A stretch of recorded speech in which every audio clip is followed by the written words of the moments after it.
القصص میں حضرت موسیٰ علیہ السلام کا واقعہ بیان کیا گیا، اور وہ آپ کے جو بچپن کا واقعہ ہے اس کو بیان کیا گیا، انتہائی ایمان افروز ہے۔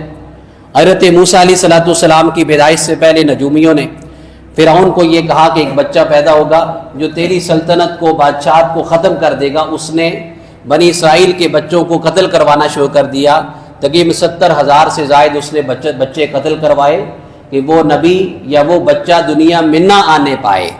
قرآن نے اس کو ذکر کیا، وَأَوْحَيْنَا إِلَىٰ أُمِّ مُوسَىٰ أَنْ أَرْضِعِيهِ۔ جب موسیٰ علیہ السلام کی پیدائش ہوئی تو اللہ نے حضرت موسیٰ کی ماں کو یہ کہا کہ آپ اسے دودھ پلائیے۔ فَإِذَا خِفْتِ عَلَيْهِ فَأَلْقِيهِ فِي الْيَمِّ۔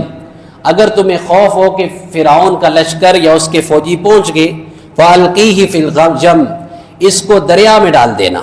وَلَا تَخَافِي وَلَا تَحْزَنِي، غم نہیں کرنا۔ إِنَّا رَادُّوهُ إِلَيْكِ، اللہ کا وعدہ دیکھیے گا۔ اللہ نے فرمایا کہ میں اس موسیٰ کو، اس بچے کو تمہاری طرف واپس لوٹاؤں گا۔ وَجَاعِلُوهُ مِنَ الْمُرْسَلِينَ، اس کو میں رسول بناؤں گا۔ اللہ کا نظام کیسے حرکت میں آیا، اللہ کی قدرت اور اللہ کی شان دیکھیے۔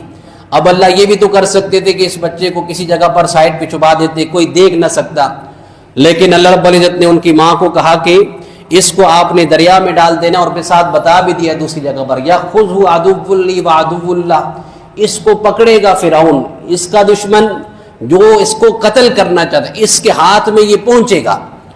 اب ماں نے ویسے ہی کیا۔ اب ماں کے سامنے بھی امتحان ہے کہ ماں کی ممتا ہے، اپنے ہاتھ سے بچے کو اگر دریا میں ڈالتی ہے اور اس کو ہر طرح سے بند کرتی ہے، تب بھی آکسیجن بند ہونے کی وجہ سے بچہ مر جائے گا۔ اگر اس میں کوئی سوراخ رکھتی ہے تو پانی اندر چلا جائے گا، تب بھی اس کی موت ہے۔ لیکن اس کے سامنے اللہ کا حکم تھا، اس نے حضرت موسیٰ علیہ السلام کو دریا میں ڈال دیا۔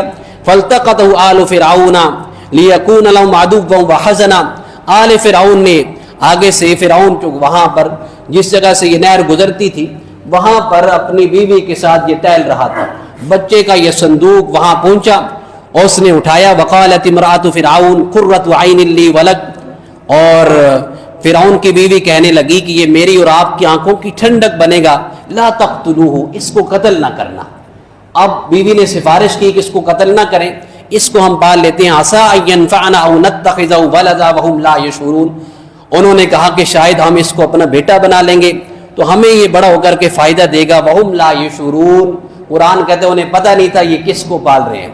وَأَصْبَحَ فُؤَادُ أُمِّ مُوسَىٰ فَارِغًا، یہاں پر حضرت موسیٰ علیہ السلام کی ماں کا دل وہ بے قرار ہے، بچہ ہے، وہ کہاں گیا، کدھر گیا۔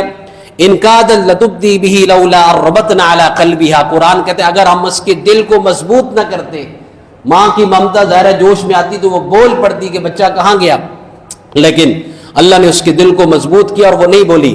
وقالت اختی قصی، اپنی بیٹی سے کہنے لگی کہ جا اس کا پیچھا کر، دیکھ یہ کہاں جاتا ہے۔ فبصرت به عن جنب وهم لا يشعرون، دیکھتی رہے لیکن ان کو پتہ نہ چلے۔ وحرمنا عليه المراضع من قبل، اب جب یہ بچہ وہاں اٹھایا گیا، اب دودھ پلانے کی کوشش کر رہے ہیں، کوئی بھی کسی بھی دائیا کا یہ دودھ لینے کے لیے تیار نہیں ہے۔ حضرت موسیٰ علیہ السلام تو سب جو ہے نا وہ پلانے کی کوشش کر رہے ہیں، فرعون پریشان ہے کہ دودھ کا کیا بندوبست کیا جائے۔ فقالت هل ادلكم على اهل بيت، وہ بچی جو ان کی بہن کھڑی ہو کر دور سے تماشا دیکھ رہی تھی، اس نے کہا کہ میں تمہیں ایک ایسا گھر بتاؤں، یکفلونہ لکم، وہ اس کی کفالت کریں گی، وہم لہ ناصحون، اچھی نگہداشت کریں گی، اگر ہمیں کہے تو میں اس کو بلا کر کے لاتی ہوں۔ فرعون نے کہا کہ ٹھیک ہے، اس کو بلا کر لاؤ۔ آپ کی ماں کو بلایا گیا دربار میں۔ فرددناہ الی امی کی تقر عینہا، جو ہی بچے نے دودھ ماں کا جو ہے منہ لگایا اور دودھ پینا شروع کر دیا۔ اب جب دودھ پینا شروع کر دیا تو فرعون کا جو سب سے بڑا مسئلہ تھا وہ حل ہو گیا۔ اس نے کہا کہ آپ اس بچے کو لے جائیں، اپنے گھر میں آپ رکھیں، اس کو پالیں، آپ اس کو دودھ پلائیں، سرکاری خرچے سے، شاہی خرچے سے آپ کو ماہانہ اس کا معاوضہ دیا جائے گا۔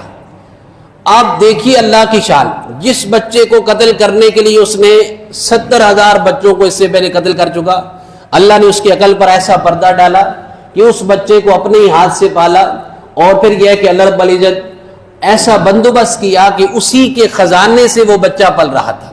اور نبی پاک صلی اللہ علیہ وسلم نے ارشاد فرمایا کہ اگر لوگ ایسے ہی بھروسہ اللہ کے حکم پر کریں جیسے حضرت موسیٰ علیہ السلام کی ماں نے کیا، اللہ دوہرا اجر عطا فرمائے۔ صحابہ کرام نے عرض کیا یا رسول اللہ کیسا دور آجر؟ فرمایا کہ موسیٰ علیہ السلام کی ماں اپنے ہی بچے کو دودھ بھی پلا رہی تھی اور سرکاری خزانے سے اس کا معاوضہ بھی پا رہی تھی، اور اللہ نے لوٹا کر یہ کہا کہ ہم نے بچے کو اس کی ماں کی طرف لوٹا دیا واپس، جو ہم نے پہلا وعدہ کیا تھا اِنَّا رَادُوهُ إِلَيْكِ، ہم اس کو واپس لوٹائیں گے۔ اللہ کہتے ہیں ہم یہ بتانا چاہتے ہیں وَلِتَعْلَمَ أَنَّ وَعْدَ اللَّهِ حَقٌّ، ہم یہ بتانا چاہتے ہیں کہ اللہ کا وعدہ سچا ہوتا ہے، وَلَكِنَّ أَكْثَرَ النَّاسِ لَا يَعْلَمُونَ، لیکن اکثر لوگ اس بات کو نہیں جانتے ہیں، اکثر لوگ اس بات کو نہیں سمجھتے ہیں۔ اس واقعے سے ہمارے لیے کیا سبق ہے کہ اللہ کے حکم پر جیسے اللہ کا حکم ہے، نتائج ہمیں کتنے ہی اس میں نقصان نظر آ رہا ہو، لیکن اللہ کے حکم کو مقدم رکھیں گے، اللہ اسی نقصان سے اللہ فائدہ پیدا کریں گے، اسی نقصان سے اللہ رب العزت ہمارے لیے کوئی نکلنے کے راستے پیدا کریں گے۔